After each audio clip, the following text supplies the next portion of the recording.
Every so often, a record comes along containing a verse that stops hip-hop and forces everybody to check themselves. Not because it's flashy, not because it's catchy, but because it's true. In 1994, an MC from the Bronx named O.C. dropped one of those verses. The track was called Time's Up, and it wasn't just a song, it was a warning. A flat-out lyrical notice to every fake rapper in hip-hop that your time is officially up. He didn't raise his voice, he didn't threaten anyone. He didn't need to. The pen did it all.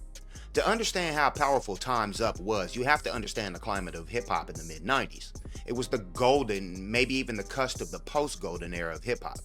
New York was alive with talent. Nas dropped Illmatic, Biggie was running Ready to Die, Wu-Tang had just redefined group dynamics with 36 Chambers, Gang Starr was teaching lyricism through philosophy, and DITC, Digging in the Crates, were also outlining the schematics of this beautiful thing of ours. It was one of the most competitive creative times in hip-hop history, but along with all that greatness came a shift.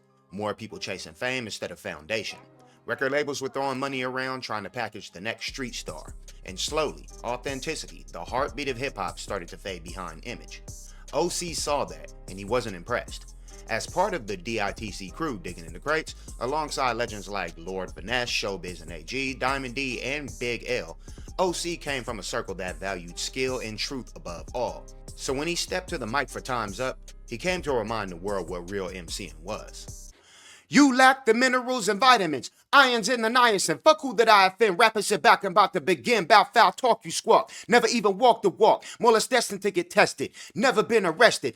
From jump, O.C. attacks the inauthentic element in this thing of ours, calling out anyone faking the funk. But his flow is on another level, and if it wasn't clear and present that this was it from the sample, the opening bars told you everything you needed to know. He follows up. My album will manifest many things that I saw, did, or heard about, all told firsthand, never word of mouth. What's in the future for the fusion and the change of rappers are in danger? Who will use which to be a remainder? Letting it be known that his album will be real, told from the horse's mouth, and that it would set a standard for what real hip-hop could, should, and would be going forward. He continues the attack on the whack with a lyrical precision that hadn't been seen before and hasn't been seen since. That future for the fusion line still makes me think about every new rapper. When the missile is aimed to blow you out of the frame, some will keep the limbs in, some will be maimed. The same suckers with the gab about killer instincts but turn bitch and knowing damn what they lack in its division. I wish I could rap like that, yo. I'm not a bad rapper. I wouldn't even need to make $1 from it, but just having that lyrical ability would set my soul at ease. Let's keep going. The connoisseur, cracking your head with a 4x4. Realize, sucker, I be the coming like Noah, always simmer you down, perpetrating facade in what you consider an image. To me, this is just a scrimmage. One thing that always stood out from this record is the direction. O.C. is literally explaining that, how, and why he was better than your favorite rapper at the time. Check his last few projects, he may still even be. The verse ends with one of the dopest samples of a bar in hip-hop history. Not cause I bop it with my hat cocked, the more emotion I put into it, the harder I rock. Those who pose lyrical but really ain't true, I feel their time's limited, hard rocks too. The beat, produced by Buck Wild, is raw and minimal. No glossy synths, no flashy samples, just gritty drums and a bass line that moves like a pulse. It's the perfect stage for O.C.'s delivery. Calm, confident, surgical. From the opening line, you can feel the authority. He's not begging for attention, he's commanding it. What makes this verse special isn't just what O.C. says, it's how he says it. There's precision in every bar. He's not freestyling, he's dissecting. He's peeling back the layers of what it means to be an MC, holding the culture accountable without sounding preachy.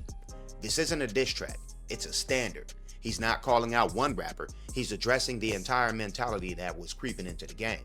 Time's Up first verse is about integrity.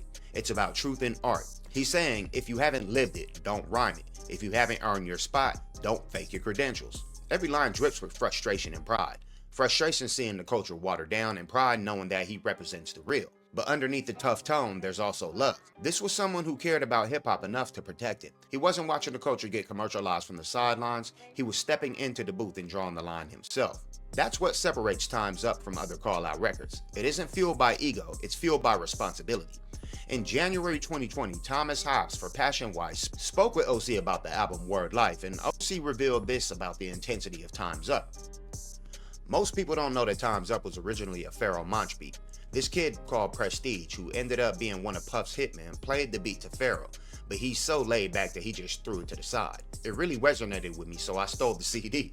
I knew I was destined to rap on it, so I took it by force. With that song, it wasn't about anyone in particular, it was more just directed at the whole rap scene, period. When you'd say rapper, people automatically would think that he had to come from a bad life. He sold drugs, shifted guns, called women bitches and hoes. That shit was so to me. It was my chance to kill them with intellect and do it differently. O.C. continues. I just remember working so hard on all of the songs, not just Time's Up. We couldn't afford lots of studio time, so I had to come to the studio ready to bust. Finesse pushed me to take everything further too. He wanted every bar to sound perfect. Finesse pushed me and taught me how to be the best I could be as a vocalist. When we were making Go Ahead, I remember there was this 36-hour session where I kept relaying vocals over and over, and Finesse was editing the beat. But I think that dedication is why this record still holds up so well. It was worth it. Another reason O.C.'s verse stands the test of time is the craft. The man can rap. The rhythm of his flow is flawless, balanced between aggression and composure. He rides the beat like someone who's been studying cadence for years, bending words without losing clarity. O.C. said that he hated this record and that people made him persevere with it. We know who that is and we thank them for it. No gas face. There's no filler, no wasted motion. Every line serves a purpose. He's speaking with the confidence of someone who's not chasing validation, he's earned it already. You can feel his experience in every syllable.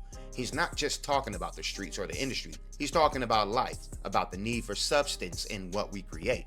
And when he says it, it doesn't sound like a lecture, it sounds like law. When Time's Up dropped, it didn't dominate radio, but it dominated respect. In every barbershop, every cypher, every conversation among true heads, this record was mentioned with reverence, because O.C. said what everyone was thinking. It became a creed for lyricists, a checkpoint for authenticity. And even though it was a 90s record, its spirit echoes throughout modern hip-hop. You hear the same DNA in rappers like J. Cole, Joey Badass, Rhapsody, and Kendrick Lamar, artists who all carry the torch of truth and lyricism. When they rap about keeping it real, that's O.C.'s energy living on. He proved that being lyrical doesn't mean being abstract, and being real doesn't mean being violent. It means standing for something. Roughly 30 years later, Time's Up feels more relevant than ever. In an era of streaming algorithms and viral fame, O.C.'s message hits even harder. He was warning the culture about the dangers of fronting long before social media made it easy to fake everything. He saw it coming and understood that hip-hop was about connection, not perfection. That's what makes this verse timeless. It's not just a record for 90s heads, it's a rule book for anyone who loves the art form. O.C. didn't want to be famous, he wanted to be honest, and that's why this record still cuts deep. It speaks to every MC and every creator and every fan who values truth over trends. It's not just one of the greatest hip-hop songs ever made, it's one of the most important.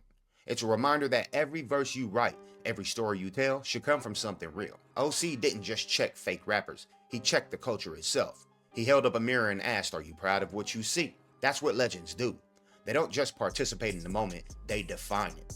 So nearly 3 decades later, when you press play on Time's Up, you're not just hearing an old school record, you're hearing a declaration that hip-hop still matters, because time is never up for authenticity.